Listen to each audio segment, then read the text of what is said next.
Alright guys, so just a quick little follow-up to my my Hardinge lathe score. This is the one that I kept, and the other one that I had here in this location I sold.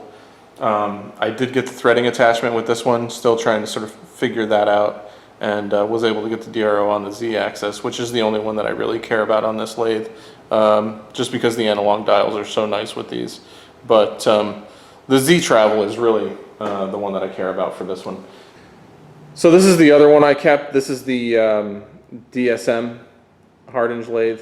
Some people will refer to it as the DV Hardinge lathe because it does have the cross-sliding carriage that goes in front of the turret. I do have that attachment, and I leave it off when I'm not using it. I mainly use it for the turret to get the center line for the for drilling and tapping and reaming. A good friend of mine has the cutoff tool that goes on this machine, the cutoff attachment that he's going to send me, which is fantastic, and I really appreciate that. But yeah, this is kind of the aftermath, right?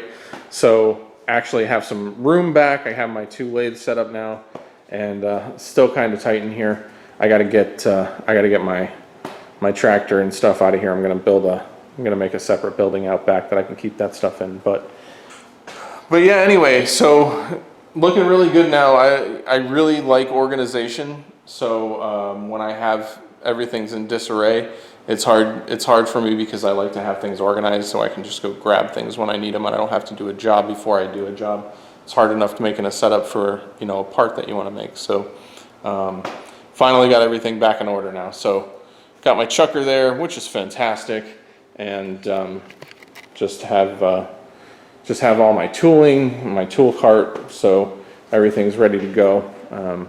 But these are great machines, and really happy with the purchase. So,